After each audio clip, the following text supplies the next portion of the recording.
This team is hungry. This team isn't done. This team is not going to be denied. Energy all day! Energy all day! Nick Bolton makes the hit. It's intercepted by Brian Cook. It's Mahomes gunning it long. Cook!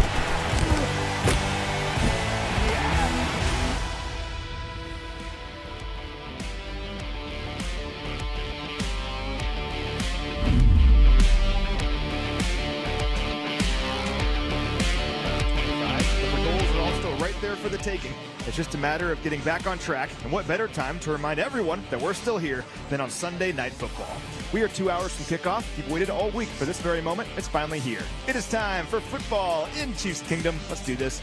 My name is Matt McMullen, joined by Voice of the Chiefs, Mitch Holthus. This is Field Pass, presented by StorageMart.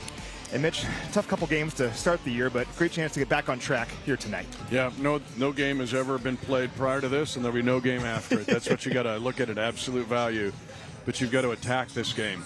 This Giants team is dangerous. We're going to get into that in a bit. But for the Chiefs, they've just got to rev it up in all three phases and try to execute and just be better. It's all about finishing, all about fixing tonight. But fix it. There's a chance to fix it tonight. Now, the Chiefs are 0-2 for the first time in the Patrick Mahomes era, but the Chiefs are also no stranger to fighting back from tough starts. And this start to this year reminds me of the 2021 season, right, where the Chiefs started 3-4. They were below 500 through Week 8 that year. No one really talks about that, though, because the Chiefs won 12 games that season and hosted the AFC Championship game. So, yeah, this was the first time that Mahomes has been 0-2, but no stranger to fighting back from tough starts. We just forget. We think of parades and Super Bowls and winning the Lamar Hunt trophies. Every year actually has had flashpoints. Some have been huge, losing 5 out of 6. The 3-4 start, as you alluded to, 0-2 in 2014. And yet this team, you've just got to stay on track. Again, I said it's all about fixing. Andy Reid is a fixer, and he's done it time and time again. It seems to slip our mind. Even 9-6 in 2023. Come on. So you just play tonight. Don't look at the mountain to climb. You play tonight and attack these guys and get to 1-2. There's also plenty of precedent for teams around the league starting 0-2, making the postseason, and often making noise in the postseason. Look at last year. The Broncos started 0-2, made the playoffs. The Rams began 0-2 last year, won their division, and made the playoffs. And maybe my favorite example, the Baltimore Ravens lost to the Raiders at home last year to fall to 0-2. No one talks about that, though, because they, of course, won 12 games, won the AFC North, and we're right there with the Bills in the divisional round of the postseason. It's a long year. We've had 2 close losses. Just a matter of getting back in the win column here tonight. Isn't it funny? There have been so many close games, and we, like the Eagles, are 3-0. Wow, they've shown dexterity in winning all close games. Last year we do it, and it's like they can't do that all year long. They basically beat the Rams today like we beat the Broncos last year. No question. We got no credit for it last year, though. But, hey, that's the narrative. And we've talked about the 3-0-2 teams that won Super Bowls. And actually there is a 4th team that went 1-2 and won a Super Bowl. And it was not that long ago, the 2018 Patriots. They started 1-2 and still won the Super Bowl. So, yes, and with the 17th game and with the 7th team added in the playoffs, the numbers go up a bit. They skew up a bit on the examples you've given ever since the rearranging and making extra teams in the playoffs. And if you're wondering what teams began 0-2 that then won the Super Bowl, the teams that you're alluding to, it's the 93 Cowboys, the 2001 New England Patriots, and the 2007 New York Giants. We have a long way to go. Let's get our first win of the year here tonight first. But the Chiefs love making history, right? Why not make some more? Sure. And again, this is a team that the connectivity in this team is very strong, and the leadership's very strong, not just Andy Reid, but the subculture of the coordinators. And then with Pat Mahomes, had him on the Kingdom Show Monday night, I could just see it in his eye. He's also about fixing it and trying to get it done. And then defensively, this team was great last week. They need to do it again. Different team to play in their approach, but still defensively, we forget, since the beginning of 2023, the Chiefs are the #1 scoring defensive team in the National Football League. That covers 2 years and 2 games. So do it again tonight. Let's talk about this Giants offense a little bit and the challenge of facing these guys then, because what a roller coaster of a loss for New York last week to Dallas. I mean, they score 37 points in that game. They rack up 506 yards of offense behind the second-best passing day of Russell Wilson's career. He threw for 450 yards last week. Now, contrast that with their performance collectively in Week 1 when they didn't score a touchdown and they punted on 6 of their 9 offensive possessions. Begs the question, what Giants offense are we going to get tonight? Well, it may say something about the Cowboys defense, which has not been very good so far this year. But still, the deep ball has got to be respected. When you look at what Russ Wilson did in that game, it's pretty crazy. He had 7 passes of 20 yards or more. That's the best by any quarterback in 9 seasons. But Russell Wilson has done it 66 times where he has thrown for touchdowns of 20 yards or more. That's 10 more than any other quarterback since 2018. So the deep ball has always been there. But you've got an outstanding receiver in Malik Neighbors. Actually going down, they got a couple different. Wandale Robinson, you got to respect him. But again, with Malik Neighbors, he's an elite player. And those deep passing plays last week, you mentioned 7 of them. It wasn't just like Wilson hits Neighbors for a 5-yard slant and he breaks off a big play after the catch. It was 316 air yards last week. 316 yards strictly through the air. And Robinson and Malik Neighbors combined for 17 catches for 309 yards and 3 touchdowns. Like you said, pretty simple. The Chiefs can't let that happen here tonight. And then it's not just the coverage on the back end. And the Chiefs have got to be pristine in that, because just one little mistake, we've seen it in all the games today, one little bitty mistake in your coverage and it can be a problem. These offenses are so good right now in the National Football League, but it's also about getting pressure. Wilson, this is the 4th uniform he's played against the Chiefs in. I think he's going to try to get all of the 27. Wow. He's 36 years old, probably have until 50 to do it. That being said, this will be the 8th game that Russell Wilson has played against the Chiefs. In the previous 7, they have sacked Russell Wilson 30 times. Do the math. That's over 4 sacks per game. There will be a chance to get pressure on him, get there, and finish. Again, all about fixing, all about finishing. I'm glad you mentioned that, because the best way to control a deep passing attack is getting pressure on the quarterback. And the Cowboys only pressured him 10 times last week, but when they did, his difference in performance was significant. So here's the splits. When kept clean last week, Russell Wilson completed 27 of 34 passes for 398 yards and 2 touchdowns. Just about perfect. But when pressured, he completed just 3 of 9 passes for 52 yards, a touchdown, and a pick. We got to find a way to create early and consistent pressure on Wilson throughout this game. And pressure with 4, not just sending guys, they sell all-out blitz or sending 5 or 6 guys, because the numbers actually go in, and you don't want a one-on-one play, numbers to boundary. That's where you get in trouble against these guys. So 4-man, can you get 4-man pressure? So getting Chris Jones, let's go. Time to eat. Same thing with Karlaftis. Same thing with Charles Omenihu. Maybe even Leo Chanel if he's up there. But you've got to eat on these guys and get after Russ Wilson, hopefully with a lot of 4-man rush. Now, speaking of pressure, let's talk about the Giants defense a little bit. And without a doubt, the strength of this Giants team is their defensive line. They're loaded up front defensively with guys like Kayvon Thibodeau, Brian Burns, Abdul Carter, and Dexter Lawrence. We're hoping the Chiefs offense can find a bit of a rhythm here tonight. Well, the first priority is making sure those guys don't wreck the game. Yeah, they got a bunch of them. They spent a lot of money up there getting Carter this year in the draft, but Thibodeau's really good. And Lawrence is an elite pass rusher. Gigantic human. And so these guys can do it. In fact, they came into the week leading the NFL in pressures with 33. They had 21 alone against Dak Prescott in that crazy game in their narrow loss to the Cowboys. So if we're talking about the Chiefs attacking Russell Wilson and getting him into negative plays, the Chiefs have to be wary of the same, because the Giants can rush with 4. They can do it and not necessarily have to send a 5th or 6th defender. I look for them to try to get a 4-man rush tonight, because they're absolutely decimated at linebacker. They have got a gob of injuries at linebacker. They're spackling and filling in guys. So that means I think they're going to try to rely on 4-man pressure. And what's the best way to kind of mitigate a great pass rush? It's running the football. The Chiefs have not run the football great so far this year. They're 17th in the NFL in rushing, and like 53% of that production is from Patrick Mahomes on scrambles. Not quite what we expected. Got to hopefully run the football here tonight. And the good news is the Giants are allowing the most rushing yards per game of any team in the NFL so far. It's perplexing, because we just mentioned they're elite defensive front, but they're really more pass defenders than run defenders. And for the Chiefs, I think it's a matter of kind of grinding down what runs do you call. And the Chiefs have run a lot of counter stuff. They run that chip, stair draw, counter leads. Inside trap. just go straight ahead. Yeah. Sometimes just go straight ahead. And so hopefully Pacheco will have a big game. Last time he was on this field, he was playing the Jets and had the best game of his life, a 48-yard touchdown run and a 40-yard pass. So hopefully all of his family being here will help that. But it's also other guys getting involved too. Kareem Hunt getting the straight aheads. And you hope Rashard Smith can have a breakout game in both as a receiver and as a runner. Now, speaking of pass rushers, we have one on our team, a young one that we're excited about, in Ashton Gelati. I think he's going to have a big opportunity here tonight with Mike Dana not playing. And for more on that opportunity, I had a chance to catch up with Ashton on our podcast earlier this week.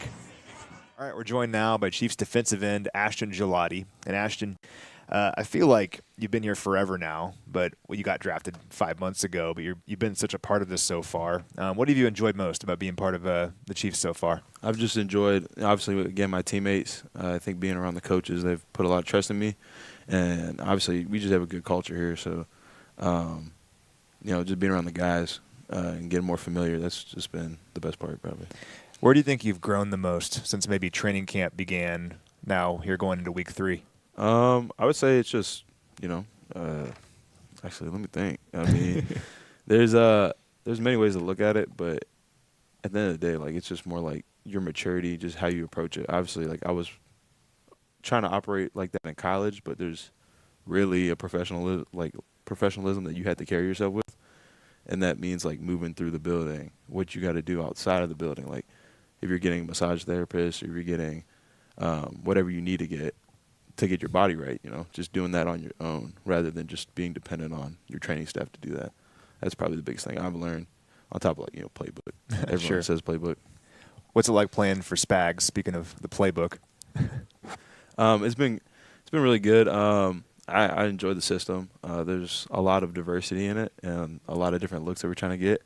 And sometimes he'll pull a call out that we haven't talked about in a couple months. So it's definitely fun to be in, and I'm enjoying it.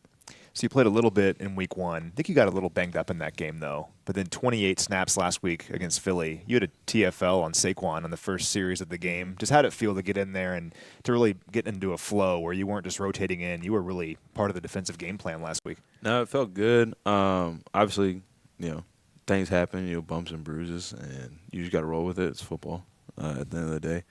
But, it felt good to just be able to work in, feel a flow of a game, feel like you're a part of it more, and just get hands-on, and especially to test yourself against, obviously good O-line and good athletes. So just be able to feel that out and, keep going. The defense in week 1, there were some areas that obviously had to clean up. But, looking at last week, even though it came in a loss, the defense played really, really well. What are some things that you were proud of from last week against Philly that you can carry now into the rest of the season? I think we did a good job flying around, making sure we had multiple hats on the ball, make sure that we don't give them good looks. Our coverage guys were doing a tremendous job in coverage, doing what they do best. And obviously we were able to cut free a little bit more, rush a little bit, get Hurts uncomfortable, get him off the spot, make him throw some balls early. And, that's how you have to play defense. You have to be aggressive and relentless. Guessing you and Omar are pretty close, being in the same class. Yeah. Were you fired up for him after that sack? No, I was hype. And a little dance he did. Yeah. Obviously, that's Omar, though. Like, he's a big personality, and obviously it was like you can't draw up really a better first sack. Like, a clothesline, big game against a big team, against a good quarterback, and you get to, like, deplete him. You can't you can't not get hyped for that. Well, let's get you one of those against Russell Wilson this week, Yeah, right? that's a goal every week. Basically, every day we trying to get a sack, but can't chase sacks because then they'll never come. Well, allegedly. Hopefully a few this week. Whenever we ask the coaches or the front office, really anyone about you, the first thing they always say is he plays 100 miles an hour. What's that mean to you when you hear that? It means a lot, obviously. That's part of the reason why they drafted me and picked me. And, I just try to play with high effort, high motor, just to try to be around the ball because good things happen when we're around the ball. And that comes from my coaches across the year, just, ingraining that into me, and then just self-will. Like, I'm just trying to get a play, steal something off someone if I can, So it means a lot, obviously. And last question, just looking at the Giants this week, trying to get in the win column. What are you thinking about the Giants and trying to slow these guys down? Obviously, they got a lot of threats. They got a big back. very experienced quarterback, and they got a lot of vertical threats. So obviously we were just trying to get on them. Basically, it's the same approach as every week. Really, at the end of the day, you got to show up, play football. We had close games. You just got to bring it all together now and come together as a team. That's all it is. Ashton Gelati, first sack coming this weekend. Yes, sir. All right, super excited about Ashton Gelati. I mentioned Mike Dana not going to play here tonight. What are you expecting out of Ashton? A lot. I think there's explosive plays in him, and not just on defense, but as we had talked about, on special teams. I think there's some big special teams plays coming from him. Block kick. He'll make a block to possibly set up a return by Remigio, the aforementioned Brashard Smith. He's 270 pounds and runs like a deer. He's powerful. I think he's got an incredible future the rest of this year, but I think that future starts tonight. I think he'll be big if the Chiefs win the game. We're waiting on the inactives. Should get him in about 4 minutes here. We know a few things already, though. I mentioned Mike Dana not going to play. Christian Fulton not going to play in this game. Who's going to step up at corner? Well, what it does, this is the plan of having, putting McDuffie in the slot just has never been there. One day we'll see it. Fulton's been hurt really since the beginning of camp, really in OTAs. Yeah. So the corners have got it both. Trent McDuffie and you look at Jalen Watson, they have got to step up. And then your nickel looks different, and they switch up the nickel a little bit. But somebody's going to make some plays at that corner position. We saw Trent McDuffie on the jump ball last week. Well, he's going to get some more of that tonight. And same thing with Jalen Watson. And then you look at the rest of them. I look for a lot of three safety nickel. And honestly, maybe Noah Williams. Maybe Noah Williams becomes the guy, because when we go three-corner slot, Noah Williams will be out there. And he's been really close. He's already made some big plays, but he can make some big ones tonight. Well, yeah, I was going to say, Noel didn't play a lot defensively last week, but when he did, he made some plays, like deep down the field on an island. Yeah, he covered here. So those deep balls I'm talking about, or the jump balls, go routes, 9 route, whatever you want to call them, he made an awesome play right over here at this point of the field back at home. So, let's go with Noah Williams as stepping up. And the safeties have got to step up. Shamari Connor had a much better week last week than week 1. And so did Cook. They all did. But the defense needs that kind of performance tonight. Now, offensively, we were hoping we'd get Xavier Worthy back tonight. He was downgraded to out yesterday, so Xavier is not going to play. Still making progress, I think. Again, Coach Reed at end of last week said that IR wasn't being considered, surgery wasn't being considered right now, and he practiced all week long, but in a limited capacity. I think he's close, just not quite there yet. We've seen 2 big decisions with Xavier Worthy in successive weeks. One, not to have surgery, because we weren't sure after we got back. We had no idea. From Brazil. Yeah. We're thinking he might be, done at least till like a Joe Burrow type injury till the very end of December. That didn't happen. But we've also mentioned this, but in 12 plus years, Rick Burkholder, his staff, Coach Reed, they caution on the side of discretion.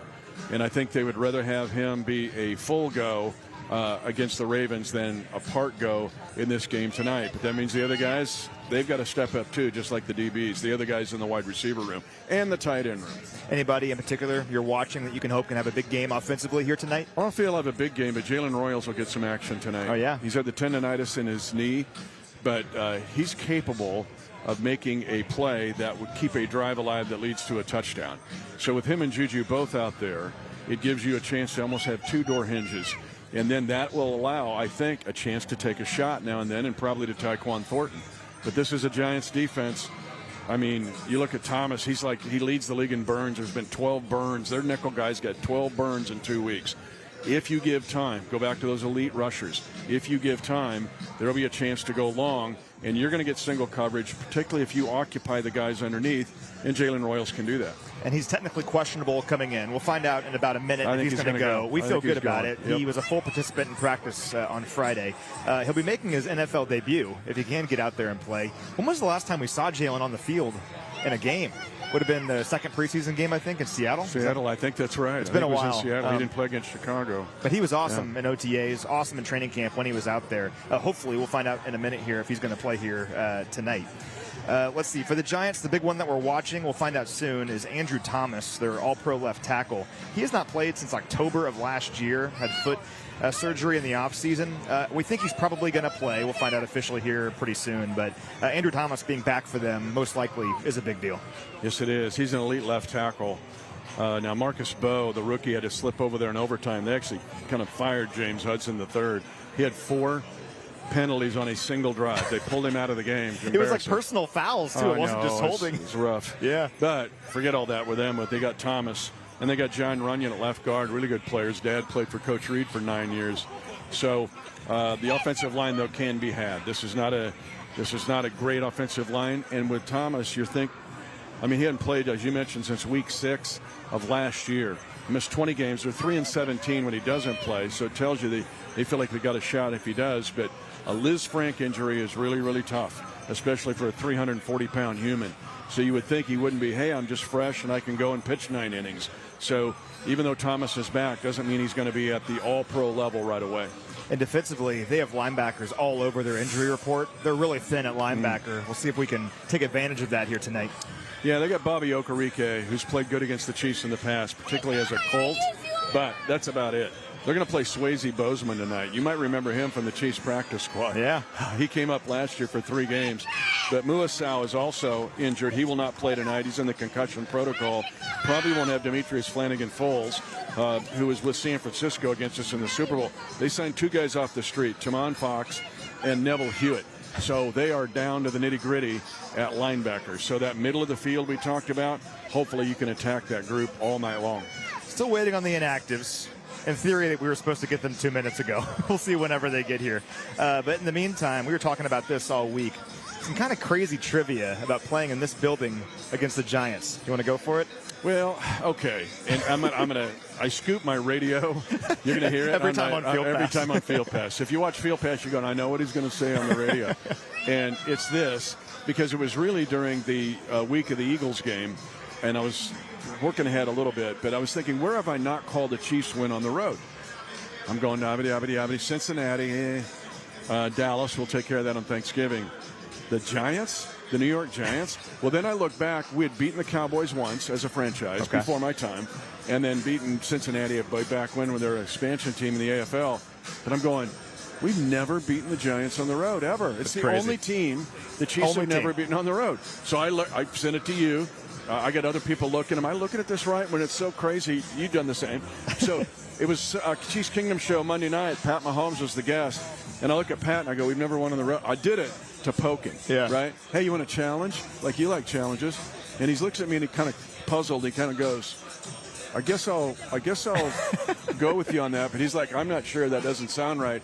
And then it is. So tonight, it's bigger than you might think. The Chiefs can check the box of all 31 teams of beating them all on the road. It's just crazy. Of all teams, it's nuts. I mean, we don't play them a whole here. lot. 7 times, like you said. But we're 0-7, and not all those teams have been juggernauts. No, that's 2017 here tonight. Their top 3 receivers were inactive, Matt.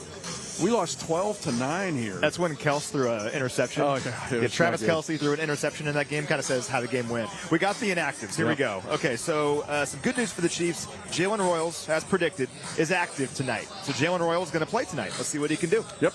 Just said it. We laid it all out. Let's go, Jalen. First time in the league. Go for it. And as we also predicted, Andrew Thomas for the Giants is active. I'm going to make sure there's nothing crazy over here, but it looks like Andrew Thomas is going to give it a go, Mitch. Yep.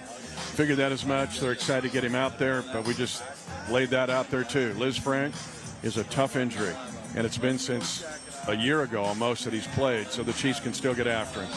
Rakeem Nunez-Roche is not going to play, former Chief. Yeah, not going to see him. But, yeah, defensively, once again, they're losing some linebackers here. But Flanagan-Foles? Yep, he's out too. He's out, yeah. So, listen, for the Chiefs offense, we know what they can achieve. We saw it throughout training camp. This Giants defense, they have some talent, but they're beaten up right now. Got to take advantage tonight. Let's go. Let's just go. There's no other game that's happened, no other game that will be. Just go and get in a rhythm, get in the flow, get into the end zone. If you look at the numbers of the Chiefs, I mean, 22nd in the league on third down, but New York's defense is 26th. Red zone, the Chiefs are, in the red zone, the Chiefs are 28th in the league, just 2 of 5 touchdowns, played 2 elite defenses, but the New York Giants are next to last in red zone defense. So you get to the red zone, make third downs, 9 of 26 isn't good, but we have played the Chargers and the Eagles, and those are probably 2 of the top 3 scoring defenses in the league, and we might be 3rd or 4th right in there. So, yeah, those stats are not nice, but you can get nice tonight. I'll close with this. If there's one word, in my opinion, that you could use to describe the Chiefs dynasty of the last 7 or 8 years, I think it's resiliency. Yeah. And, yeah, not the start we expected here in 2025 being 0-2, but our guys are resilient. And what a golden opportunity here on Sunday Night Football with the world watching to remind everybody that we are still here. For Mitch Holthus, I'm Matt McMullen. Thanks so much for watching, everyone. Well, let's go get a victory.